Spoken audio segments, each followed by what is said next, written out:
Good morning, class. Before we start, let us first pray. Andrea, please lead the prayer. Let us pray. In the name of the Father, and the Son, and the Holy Spirit. Amen. Our Father, who art in heaven, hallowed be thy name. Thy kingdom come, thy will be done on earth as it is in heaven.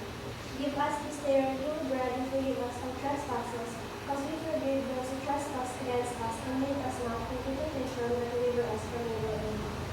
In the Father, the Son, and the Holy Spirit. Amen. We go. Before we begin, let us have a short energizer called safe or unsafe. First, washing hands before cooking. Safe or unsafe? Yes, Charilu. Safe, ma'am. Okay, very good. Next, using dirty utensils in cooking. Yes, Andrea. Unsafe, ma'am. Okay, very good. Always remember the proper hygiene and cleanliness are important to keep food safe and prevent sickness. Begin to our discussion proper.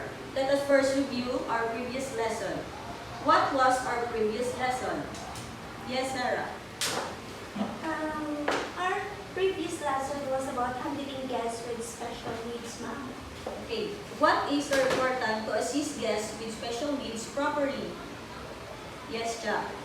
To ensure their safety, comfort, and show respect, ma'am. Very good. Go. Before we proceed, let us have our activity titled, What Went Wrong? So I have here a situation. A family became sick after eating food that was left uncovered for several hours. What do you think caused the problem? Yes, Andrea. The food became contaminated. Okay. Have you seen or experienced similar situations in home? No, not yet. Okay, this shows the importance of proper food handling to prevent illness. Today, we will learn about food safety principles.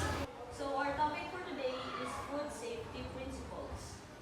Learning objectives. At the end of the lesson, the students will able to first define food safety principles and explain their importance in food preparation and service.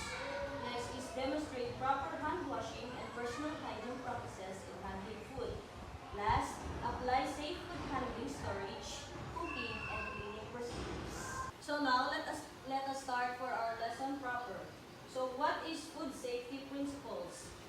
Please read, Hera.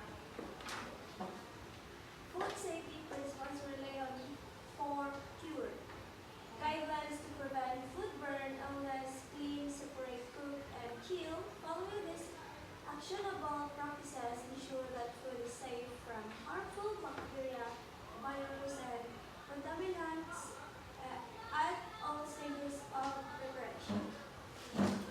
Okay, the first core principles is clean. Harmful bacteria can spread throughout the kitchen and survive on many surfaces. So before ka mo mag-use ka tools and utensils sa kitchen, dapat always siyang ginaugasan nanay para tindo kag hindi dali maanuhan sa mga bacteria. Next is separate. Who can read? Yes, Andrea. Separate. Cross-contamination is the leading cause of food poisoning. Raw meat, poultry, seafood, and eggs can easily spread germs to ready-to-eat foods. Okay, separate. So dapat kina-separate niyo ang meat, ang poultry, ang seafood, kag ang eggs para hindi magrapta ang cross-contamination. Next is cook. Please read. Cha. Food must be heated to the correct internal temperature to kill harmful bacteria. So dapat ang mga food is naluto niyo mayo para para makil ang mga bacteria, ang mga harmful bacteria. Next is chill. Refrigeration slows down the growth or harmful bacteria. So dapat i-chill niyo ang mga naluto niyo mga sudan para kung hindi niyo na pagkanon, hindi niyo papatayan nga wala na takpan or wala niyo na putan sa ref kay kung hindi niyo na mano is dila ma-spread ang bacteria sa inyong mga food. Based on the situation we discussed earlier, let us now apply your understanding through activity called Food Safety Detectives. You will work each group. Each question will be answered by all 3 groups and we will compare your answers. So, a student prepares food without washing hands first. Question 1.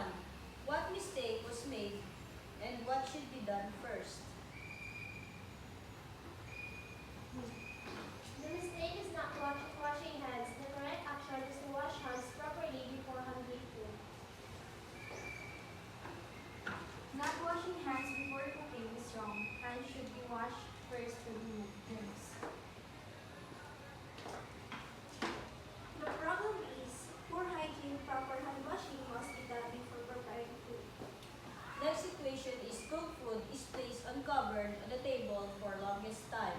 Question 2. What problem can happen and what should be done? Andrea. The food may become contaminated, should be covered immediately. Bacteria can grow on uncovered food. It must be stored properly. The food can spoil, it should be covered and keep in safe place. Next situation. Raw meat and cooked food are stored in the same container with refrigerator. Question 3. What problem can happen and what should be done? Contamination can happen. They should be stored separately. Raw meat can contaminate cooked food. Proper separation is needed. Go.